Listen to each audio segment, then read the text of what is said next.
Nikita Mirzani akhirnya kembali ke rutan kelas 2B Serang pada Sabtu 5 November kemarin. Sempat mengeluhkan sakit di bagian punggung, Nikita pun sempat dirujuk ke Rumah Sakit Bayangkara Polda Banten setelah sebelumnya sempat dilakukan perawatan di klinik rutan Serang selama 3 hari. Lantas, apa sebenarnya penyakit yang sedang diderita oleh Nikita? Dan benarkah hal ini berkaitan dengan sel tempat Nikita mendekam?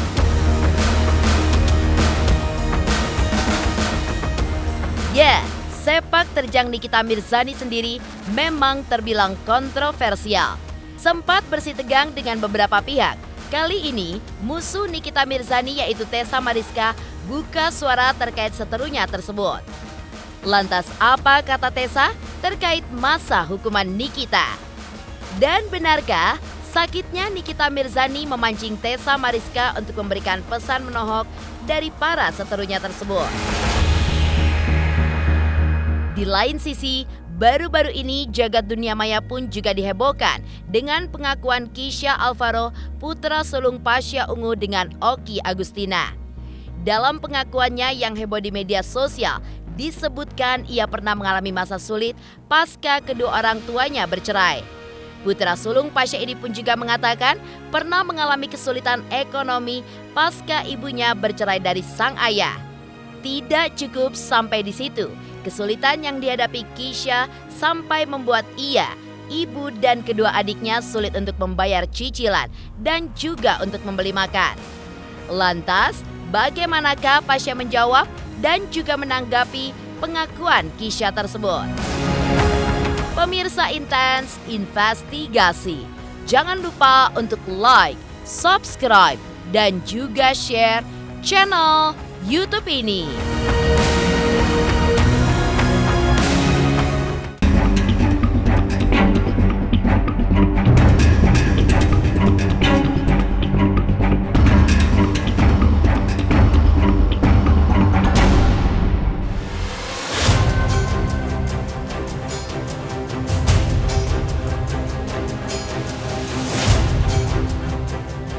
Pemirsa Intens Investigasi, beberapa hari setelah dijebloskan di balik jeruji besi, rumah tahanan kelas 2B Serang, Banten, ada yang berbeda dari sosok Nikita Mirzani.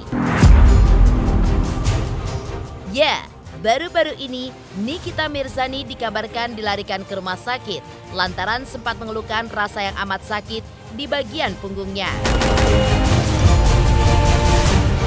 Akibat hal tersebut, wanita yang akrab disapa Nyai ini pun dilarikan ke rumah sakit dan juga mendapatkan penanganan medis di Rumah Sakit Bayangkara Polda Banten.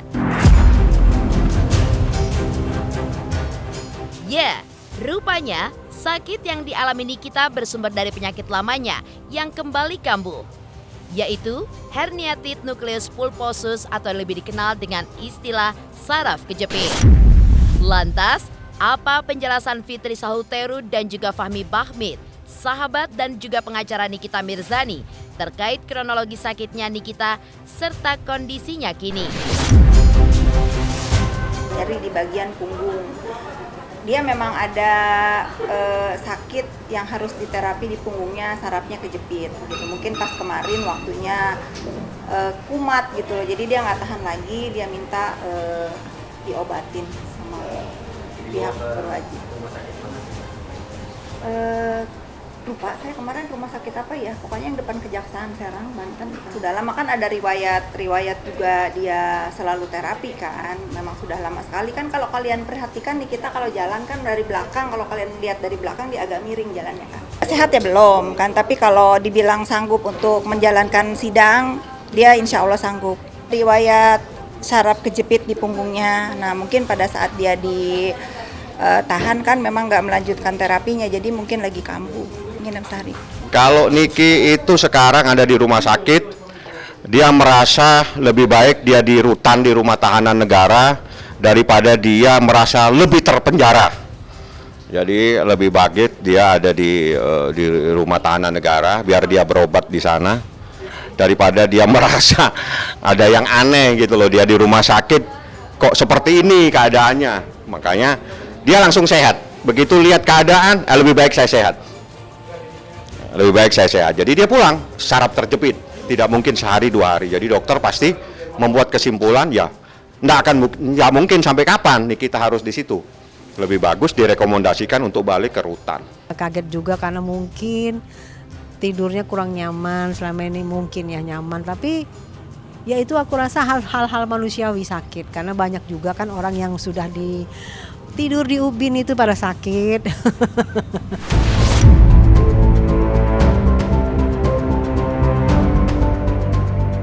Sakitnya Nikita berawal saat ia mengeluhkan rasa sakit di bagian punggung. Sempat dilakukan perawatan di klinik rutan Serang selama 3 hari. Akhirnya, Nikita pun kembali dirujuk ke Rumah Sakit Bayangkara Polda Banten untuk mendapatkan perawatan lebih intensif. Namun 2 hari berselang, sejak dirawat, Nikita Mirzani pun memutuskan untuk kembali ke rutan.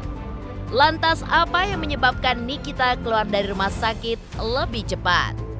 Dan benarkah jika hal ini berkaitan dengan sel tempat Nikita mendekam?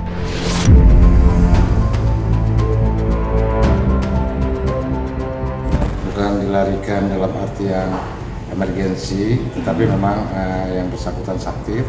Sudah ada surat keterangan dokter dan prosedurnya adalah kami memberitahukan kepada pihak yang menahan, dalam hal ini pihak Kejaksaan Negeri Serang, dan sudah langsung ditindaklanjuti oleh pihak Kejaksaan Negeri Serang. Tadi pun dikeluarkan bersama dengan tim pengawal dari kepolisian. Pihak Kejaksaan Negeri Serang sudah membawanya ke rumah sakit, tapi sudah secara prosedural.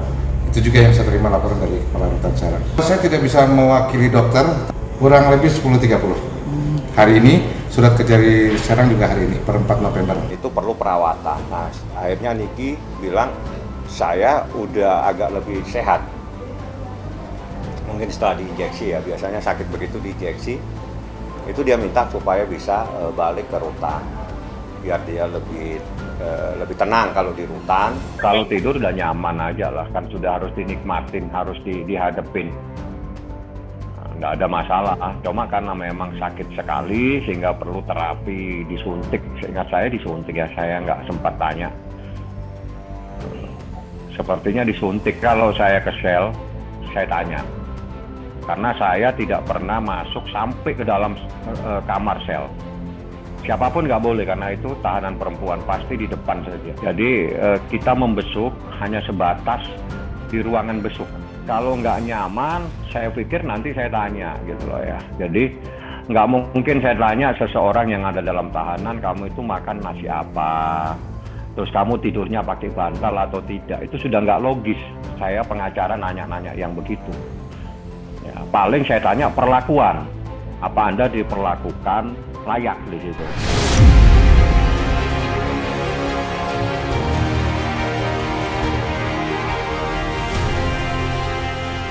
Di sisi lain, musuh Nikita Mirzani yaitu Tessa Mariska mengomentari kabar terkait sakitnya Nikita yang harus dilarikan ke rumah sakit. Seperti apakah Tessa menanggapi sakitnya Nikita Mirzani? Pemirsa Intens Investigasi, jangan lupa untuk like, subscribe, dan juga share channel YouTube ini.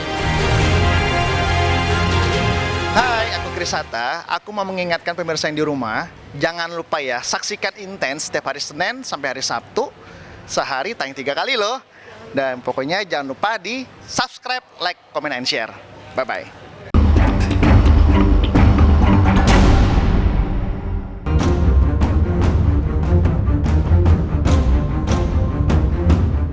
Ya, melanjutkan kabar terkait sakitnya Nikita Mirzani. Kabar ini pun dianggap warganet sebagai alasan Nikita untuk bisa menghirup udara bebas sementara. Meski begitu, Fitri Saulteru sahabat Nikita justru membantah hal tersebut. Bahkan ia pun juga balik menantang warganet untuk mengecek riwayat terapi Niki atau mendatangi rutan untuk melihat kondisi Niki yang sebenarnya. Lantas, apakah kata Tessa Mariska terkait hal tersebut? Dan benarkah Tessa justru menginginkan agar Nikita Mirzani dihukum seberat-beratnya? Kata dokter sebetulnya Niki nggak boleh pulang, kata dokter ya. Tetapi Niki bersikukuh ingin kembali ke lapas agar Nikita bisa diserahkan segera ke pihak pengadilan untuk disidangkan, bukan gara-gara dia ditahan ya lalu kambuh gitu, enggak ya. Kadang-kadang lagi main juga sama saya tiba-tiba aduh kakak kejetit kerasanya tiba-tiba gitu datangnya sakitnya sakit banget, bukan karena sekarang dia ada di tahanan misalnya gitu langsung dia sakit, enggak begitu, memang dia udah lama sakit, memang dia perlu terapi biasanya seminggu sekali dia diterapi biasanya. Mungkin kan karena ini ditahan ya nggak bisa diobatin. Kalian jangan bilang oh Nikita pura-pura sakit di sana, silahkan tanya ke dokternya. Memang sebetulnya dokternya tidak mengizinkan Nikita pulang karena Nikita harus melakukan pengobatan selanjutnya. Tetapi Nikita bersikeras ingin kembali. Karena apa? Karena dia ingin cepat menghadapi persidangan. Berharap hari Senin atau minggu inilah segera dilimpahkan ke PN ya. Tanya kemarin pas nengok ke Nikita kamu oke untuk kembali lagi ke lapas? Ya oke lah gitu. Maksudnya aku sih sakit ya sakit Kak, tapi bukan sakit yang aku juga nggak mampu menghadapi masalah aku. Itu aku sukanya sama Nikita itu, yang kalian bilang oh pura-pura sakit, itu lucu sekali gitu. Nggak seperti itu. Ya kalau sakit ya namanya sakit ya, sebenarnya prihatin kalau benar sakit. Prihatin sih ya, mungkin kaget juga karena mungkin tidurnya kurang nyaman selama ini, mungkin ya nyaman, tapi ya itu aku rasa hal-hal manusiawi sakit, karena banyak juga kan orang yang sudah tidur di ubin itu pada sakit. Ya menurut aku sih wajar-wajar aja. Kalau benar-benar sakit mudah-mudahan segera sembuh, segera tabah hadapin masalah, karena dengan sakit kan gak berakhir masalah. Malah kalau misalnya sakit berkepanjangan nanti masalahnya makin lama, kasihan malah kan. Kalau bisa kan, apalagi kan katanya kalau bisa segera disidang kan gitu kan kata mereka, kalau bisa segera disidang. Jadi menurut aku kamu harus fit, kamu harus sehat supaya kamu menghadapi sidangan ini semakin cepat gitu. Jadi semoga sakitnya segera sehat. Ntar takutnya ada yang bilang lagi, kalau kita sih doain, ada nanti bilang alah kayak netizen, alah pura-pura sakit tuh gini-gini nih, giliran ke ini kamu gak sakit, giliran ini sakit kan gitu kan, yang tahu kan dia. Ya mudah-mudahan kalau sakit beneran gak usah dipedulikan netizen yang julid ya, yang bilang kamu pura-pura sakit gak usah dipedulikan. Kalau kamu sakit mudah-mudahan segera sembuh ya, tabah tegar gitu. Karena kita semua ini adalah yang kita lakukan sekarang adalah apa yang kita tabur waktu itu ya, sekarang kita menuai gitu. Nah itu kan seperti banyak kan netizen yang ngomong pura-pura sakit tuh karena mau tidur aja, lu mau tidur enak-enak di rumah sakit kan gitu kan, kasihan juga, prihatin kalau benar-benar sakit kan. Kalau aku sih antara dua, kalau memang mau tidur enak-enak, makanya aku bilang kalau mau tidur enak-enak cepetin aja selesaiin, jadi tidak ditunda-tunda lagi, cepetin selesaiin, hadapin sampai sidang. Jadi bersalah apa enggak, berapa tahun nanti kan cepat selesai. Jadi kasihan kalau dibilang drama-drama sakit. Ntar kalau gue julid drama sakit loh, kalau lagi nyinyirin orang lu kagak sakit kan, kasihan juga kalau benar-benar sakit. Ya semoga ini bukan drama ya, karena drama itu panjang. Drama itu apalagi kalau drama seri panjang berseri-seri yang pasti ujung-ujungnya pasti ada ujungnya, kasihan berlarut-larut. Jadi semoga tidak pura-pura sakit ya, semoga benar-benar sakitnya. Tapi kalau benar kita ngedoain orang benar-benar sakit kasihan juga. Jadi mau apa nih aku doain ini, semoga tidak benar-benar sakit, kasihan. Masa kita doain orang sakit, semoga sakitnya pura-pura sakit pula. Jadi menurut aku ya jalanin aja, semoga ini benar kamu sakit dan semoga sakitnya nggak panjang. Ya, serupa dengan Tessa Mariska, seteru Nikita Mirzani yang lain yaitu Indra Tarigan seakan dibuat tersenyum simpul akan proses penangguhan penahanan Nikita yang ditolak. Seperti diketahui, pelaporan Indra Tarigan terhadap Nikita akan segera menjalani sidang setelah Nikita Mirzani ia laporkan 3 tahun silam. Indra merasa jika hal itu tidak masuk akal karena dirinya sudah dihukum untuk kasus yang sama. Sementara itu, Nikita tidak pernah menjalani persidangan. Lantas, apa langkah hukum lanjutan yang akan diambil oleh pihak pengacara Nikita? Dan benarkah Di saat persidangan nanti digelar, tim pengacara Nikita pun akan kembali mengajukan surat penangguhan penahanan baru.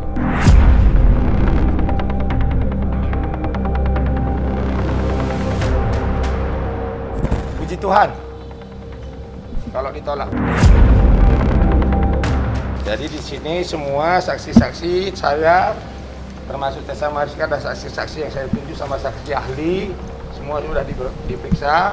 Barang bukti sudah diserahkan berupa flash disk, sama satu lagi cuman handphone.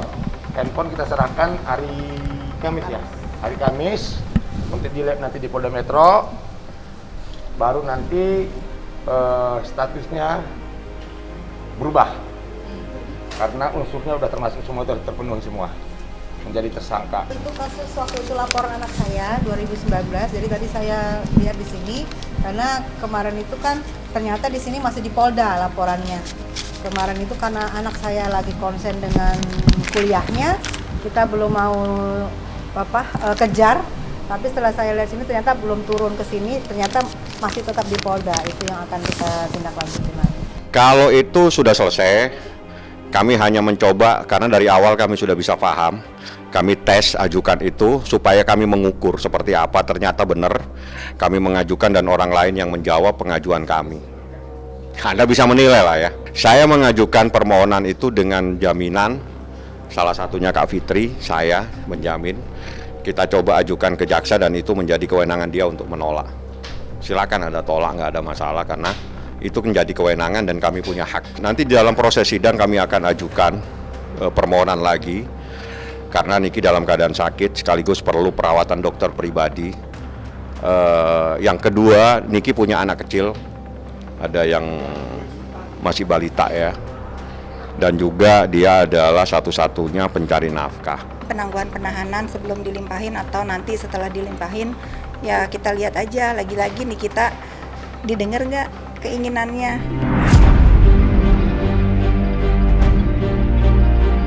Di lain sisi, baru-baru ini jagat dunia maya pun juga dihebohkan dengan pengakuan Kisha Alvaro, putra sulung Pasha Ungu dengan Oki Agustina.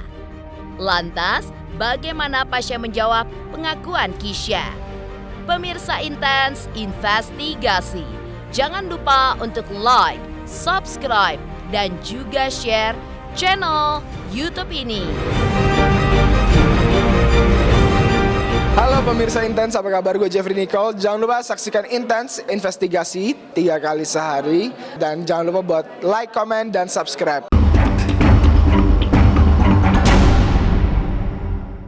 Yang paling berat di masa itu apa ya? Ekonomi.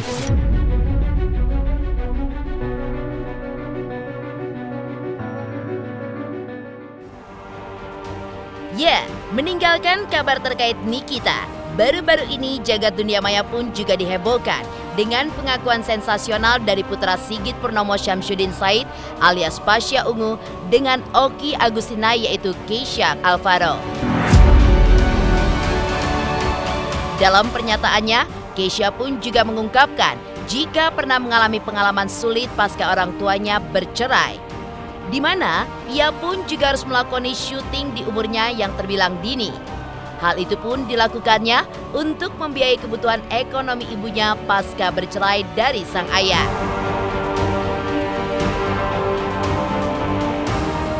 Tidak cukup sampai di situ, kesulitan yang dihadapi Kisha bahkan sampai membuat ia, ibu dan juga kedua adiknya sulit untuk membayar cicilan, membeli makan, dan juga mengontrak rumah selama bertahun-tahun. Lantas, bagaimanakah Pasha menjawab keluh kesah Kisha? Dan benarkah pula, meski penuh perjuangan yang tidak mudah, Pasha pun juga tetap bangga kepada putra sulungnya itu. Kan kalian yang memberitakan diri, bukan saya. Itu lambe-lambean. Iya. Ya enggak sih, jujur saya kan kamu tahu, saya orang nggak terlalu peduli yang kayak gitu-gitu. Kan kalau kalian tanya, saya kan nggak pernah mau kepo-kepo urusan begitu. Saya masih banyak hal yang lebih penting yang saya pikirin. Anak saya banyak loh. Anak saya ini banyak gitu, ya. Yang harus kita pikirin ke depannya seperti apa, masa depannya itu bagaimana, kan apa yang harus dipersiapkan. Jadi kalau untuk mikirin hal-hal yang seperti ini saya tidak ada waktu sebenarnya, apalagi mengeladenin satu-satu, repot gitu kan. Jadi ya banyak headline-nya yang menyebutkan apalagi ya itu kan pikiran mereka. Masa saya mau jawab satu-satu gitu, nah, seolah-olah jadi apa, ini anak dihadapkan dengan papa dihadapkan dengan anak kan begitu. Udahlah, saya kira itu akanlah semua, pokoknya jadi kita sudah ya.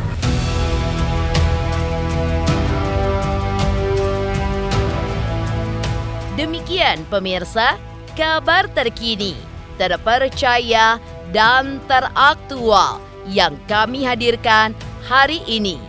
Saksikan terus Intens Investigasi setiap hari Senin sampai dengan Sabtu, tayang 3 kali sehari, yaitu pada pukul 11 siang, 3 sore, dan 7 malam, hanya di YouTube channel. Dan pastikan jangan lupa untuk like, subscribe, dan juga share channel YouTube ini.